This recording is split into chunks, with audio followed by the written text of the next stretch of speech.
ராணி நேயர்களுக்கு வணக்கம். நான் உங்க விஜே ஆஷா. இன்னைக்கு டாக்டர் கன்சல்டேஷன் டைம்ல நம்ம யாரை மீட் பண்ண வந்திருக்கோம்னா doctor Poornima ma'am. She is a dermatologist. So வாங்க ஸ்கின் ரிலேட்டடா பல ப்ராப்ளம்ஸ்க்கான ஆன்சரை மேம் கிட்ட கேட்டு தெரிஞ்சுக்கலாம். Hello ma'am.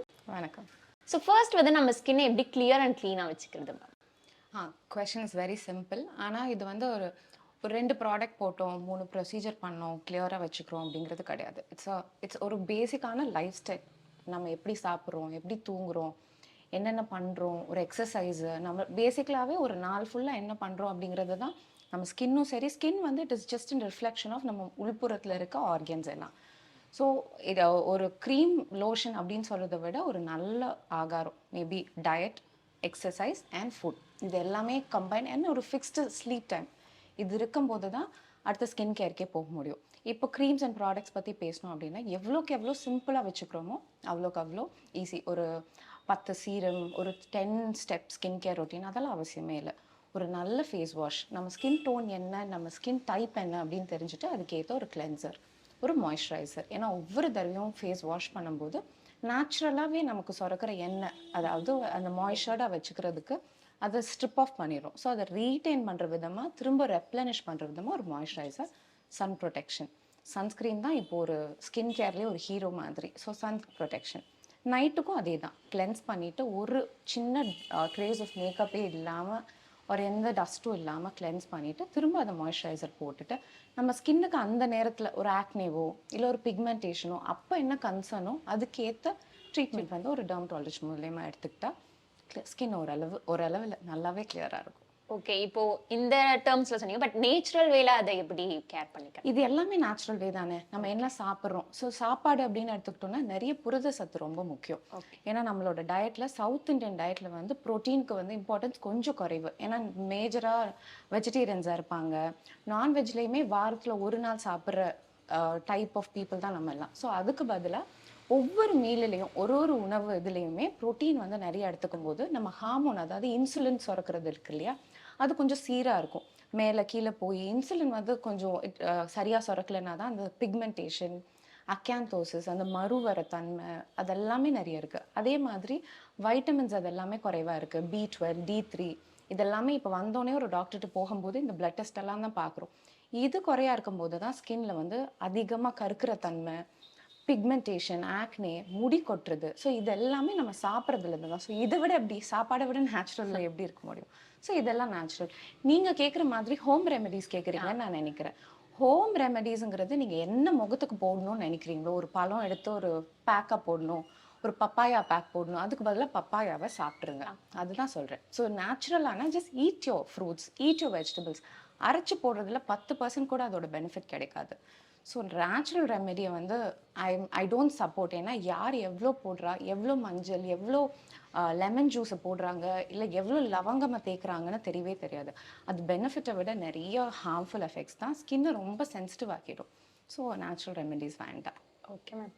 ஸோ இப்போ நிறைய பேரை வந்து டிமோட்டிவேட் பண்ணுறது அந்த ஆக்னிவா இருக்கு மேம். அதுல மெயினா ஆக்னி ஸ்கார்ஸ் வந்துட்டு ரொம்பவே அதிகமா இருக்கு. ஸோ இந்த ஆக்னி ஸ்கார்ஸை எப்படி மேம் கியூர் பண்றது? கியூர் பண்ணுறதை விட ஆக்னி ஸ்காரை வந்து நம்ம சின்ஸ் ஆக்னி ஸ்காருக்கு நீங்கள் டைரெக்டாக போகிறனால ஆக்னி ஸ்கார் வராமல் எப்படி பார்த்துக்கிறது அப்படிங்கிறது தான் ஃபர்ஸ்ட் பாயிண்ட்.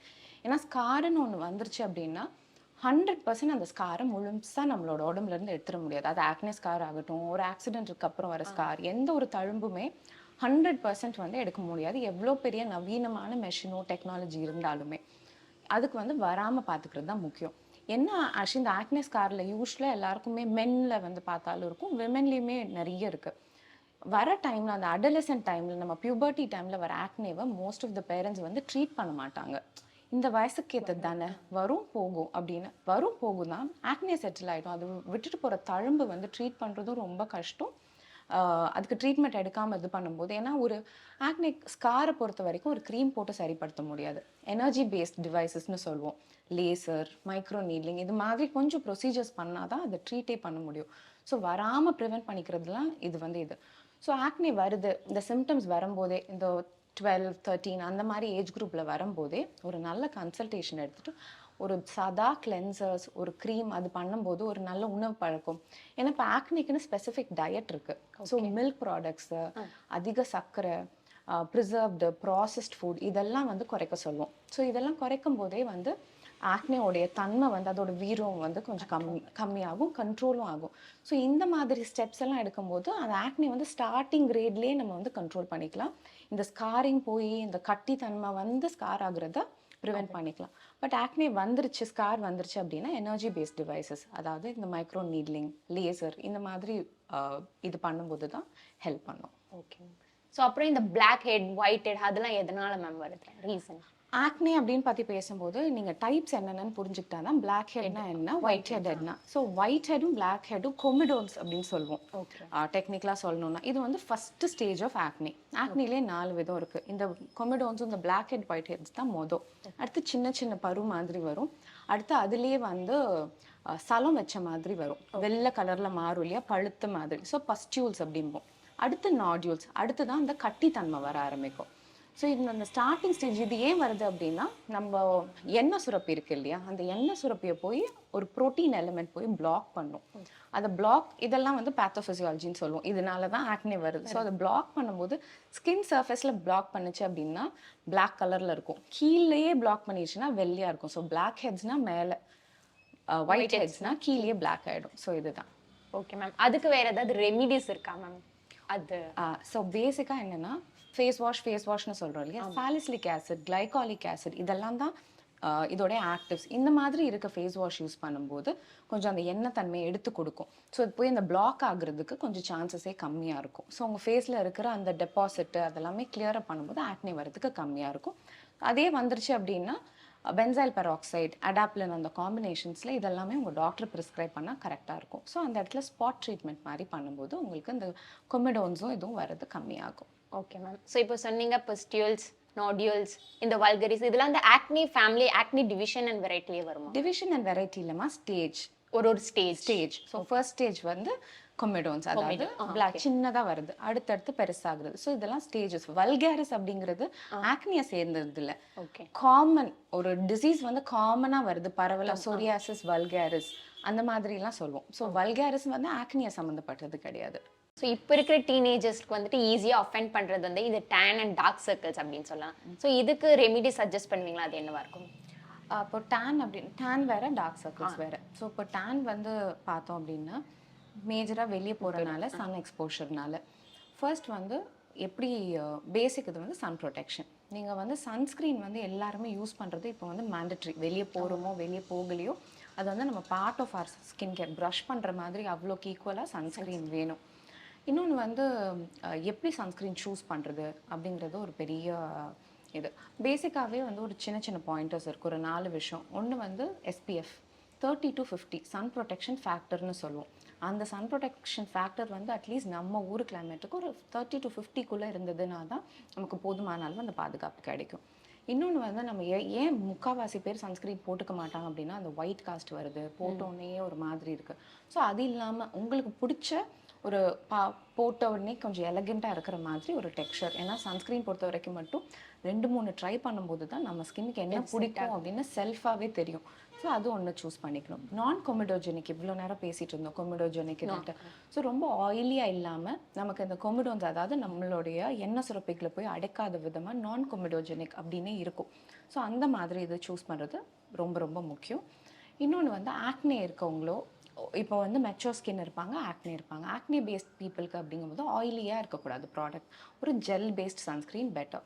இதுவே கொஞ்சம் மெச்சோர்டான வயசானவங்க யூஸ் பண்ணுறோம் அப்படின்னா கொஞ்சம் நல்லா க்ரீமியான டெக்ஸ்சர்ஸ் யூஸ் பண்ணிட்டா நல்லா ஹைட்ரேட்டிங்காக இருக்கும். ஸோ இதெல்லாம் தான் முக்கியம் ஒரு சன்ஸ்க்ரீனில். இதை தவிர நம்ம என்ன பண்ணிக்கலாம் அப்படின்னா ஆன்டி ஆக்சிடென்ட்ஸ் அப்படின்னு சொல்லுவோம். நிறைய நம்ம காய்கறி பழங்கள்லேயே வந்து நிறைய கலர் விதமாக கீரை, இந்த மாதிரி டார்க் க்ரீன், இந்த பொமோகிரானட்டில் இருக்க அந்த பர்பிள், ரெட்ஸ், இந்த மாதிரி கலர் எல்லாம் என்ன ஆகும் அப்படின்னா நமக்கு நிறைய ஆன்டி ஆக்சிடென்ட் எஃபெக்ட், அதாவது வெயில் கிட்டேருந்து வர இது வந்து ஒரு டிஃபென்ஸ் மெக்கானிசமாகவே இருக்கும். ஸோ இன்றைக்கி நான் நல்ல கலர் காய்கறி சாப்பிட்டு நாளைக்கு சன்னில் போனால் it doesn't work that way.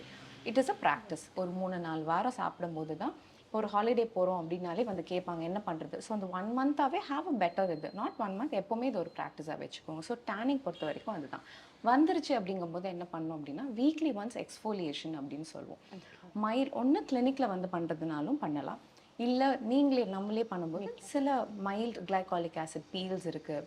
So உங்கள் ஸ்கின்னுக்கு என்ன தேவையோ ஒரு ஒரு ரொட்டீன் வந்து சஜஸ்ட் பண்ணி வாங்கி வச்சுக்கோங்க. ஸோ வீக்லி ஒன்ஸ் இது பண்ணும்போது என்ன ஆகும் அப்படின்னா நம்ம பழைய ஸ்கின் டெட் லேயரை வந்து மேலே இருக்க லேயரை கொஞ்சம் எடுத்து விடும்.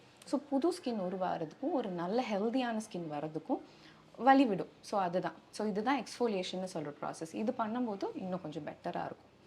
இந்த எக்ஸ்ஃபோலியேஷனில் என்னென்னா நமக்கு ஒரு பர்சன்டேஜ் நம்மளே பார்த்து யூடியூப் பார்த்து பண்ணும்போது ஸ்கின் பேர்ன் ஆகிடும். ஸோ எது நமக்கு தேவை, எந்த பர்சன்டேஜ் இருக்குது அப்படிங்கிறதெல்லாம் பார்த்து என்ன மாதிரி பண்ணணும், ராத்திரியில் பண்ணுறதா காலையில் பண்ணுறதா, ஒரு வாரத்துக்கு எத்தனை முறை பண்ணுறது, இதெல்லாமே இருக்குது. ஸோ இதெல்லாம் நம்ம தெரிஞ்சுட்டு ஒரு கைடன்ஸோடு பண்ணும்போது இட் இஸ் வெரி ஈஸி. இவ்வளோ தான். Dark circles. So dark circles வந்து ட்ரீட் பண்ணுறது வந்து என்னென்னா எல்லாருமே அதுதான் டக்குன்னு ஒரு க்ரீம் சொல்லுங்கள் பார்க்கணும் அப்படின்னு எங்கே போனாலுமே அதுதான் கேட்பாங்க. It is a major thing. ஒன்று வந்து என்ன அப்படின்னா டெஃபிஷியன்சி. ஃபஸ்ட்டு நம்மளுடைய இந்த நீங்கள் யங் டீனுக்கு கேட்குறனால ஸோ ரத்த சோகை இந்த மாதிரி அயனும் ஃபெரிட்டனும் டெஃபிஷியண்ட்டாக இருக்குது. அங்கே போகிற பிளட் வெசல்ஸ் வந்து ரொம்ப தின்னாக இருக்கும். ஸோ இது சரியான இது ஃபெரிட்டனும் அதெல்லாமே டெஃபிஷியண்ட்டாக இருக்கும்போது என்ன ஆகும் அப்படின்னா கசிவு ஏற்பட்டு அங்கே டெபாசிட் ஆகிற பிக்மெண்டேஷன் தான் நமக்கு கருவளையம் மாதிரி ஆகுது. இது ஒரு விஷயம். இன்னொன்று வந்து இப்போ எல்லாருமே லேட் நைட்ஸு ஒரு 3-4 மணிக்கு தான் தூங்குறாங்க. தேர் ஆல்வேஸ் ஆன் த ஃபோன், அந்த லைட்டு எல்லாம் பண்ணும்போது ஒரு டார்க் சர்க்கிள் வரும். இன்னொன்று வந்து அந்த மெலட்டோனன் அப்படிங்கிற ஹார்மோன் சுரக்காது. நம்ம இந்த லைட்டெல்லாம் போய் என்ன சொல்லும் பிரெயின்க்குன்னா இன்னும் விடிஞ்சு தான் இருக்குது, நைட்டே ஆகலை. ஸோ இந்த ரிப்பேர் ஹார்மோன், இந்த நம்ம பாடியை ரெஜுனேட் பண்ணுற ஹார்மோன், ஒரு ரெஸ்ட், இது எதுவுமே கிடைக்காது நமக்கு. ஸோ இதெல்லாம் இருக்கும்போது டயர்டான ஐஸு, பஃபி ஐஸு, ஸோ இதெல்லாம் வர்றது ஒரு விதம். இன்னொன்று வந்து என்னென்னா நேச்சுரலாகவே சில பேருக்கு கண்கள் வந்து இன்செட்டாக இருக்கும். இன்செட் ஐஸ் அப்படின்னு சொல்லுவோம். பார்த்தா நமக்கு தெரியும் உள்புறமாக இருக்கும். ஸோ அந்த ஷேடோயிங் எஃபெக்ட் இருக்கும். அவங்களுக்கு என்ன பண்ணாலுமே அந்த பார்க்க டார்க்காக இருக்கிற மாதிரி இருக்கும். ஸோ இதெல்லாம் அசஸ் பண்ணிவிட்டு நமக்கு ஒவ்வொருத்தவங்களுக்கு என்ன தேவையோ அதுக்கேற்ற மாதிரி இது பண்ணலாம். சில கெஃபைன் பேஸ்ட் சீரம்ஸ் இருக்குது, ரெட்டினால் பேஸ்ட் சீரம்ஸ் இருக்குது. பட் இதெல்லாம் எல்லாருக்கும் ஒரே க்ரீம் போதுமானதில்லை. ஜென்ரலாக என்ன நீங்கள் பண்ணணும் அப்படின்னா டெஃபிஷியன்சி இல்லாமல் நல்லா சாப்பிடுங்க. இரும்பு சத்து உள்ள காய்கறிகள், உடனே பேரிச்சம்பழத்துக்கு போயிடக்கூடாது, சுகர் தான் வரும். ஸோ ஒரு முருங்கைக்கீரை வாரத்தில் 3 தடவை. நான் வெஜிடேரியனாக இருந்தால் ஆர்கன் மீட் எடுத்துக்கலாம், கோழி ஈரல், ஆட்டு ஈரல் அந்த மாதிரி எடுத்துக்கலாம். ஸோ இதெல்லாம் ரொம்ப முக்கியம். ஒரு ஃபிக்ஸ்டு ஸ்லீப்பிங் டைம் வச்சுக்கோங்க. உங்கள் ஹார்மோன்ஸை வந்து கொஞ்சம் கரெக்டாக ரெகுலேட் பண்ணி வச்சுக்கோங்க. ஒரு 30 minutes ஆஃப் எக்ஸசைஸ் வேணும். இதெல்லாம் பண்ணும்போது தான் யூ கெட் த பெனிஃபிட்ஸ். இதுக்கப்புறமா பிக்மெண்டேஷன் இருக்கும்போது வைட்டமின் கே பேஸ்ட் க்ரீம்ஸு அதெல்லாமே வந்து உங்கள் டாக்டர் வந்து உங்களுக்கு ஹெல்ப் பண்ணுவாங்க பிக்மெண்டேஷனுக்காக. Okay ma'am. ஸோ இந்த டஸ்ட் வந்துட்டு நம்மளோட ஸ்கின்னை எவ்வளோ அஃபெக்ட் பண்ணுதுன்னு நினைக்கிறீங்க? ஆக்சுவலி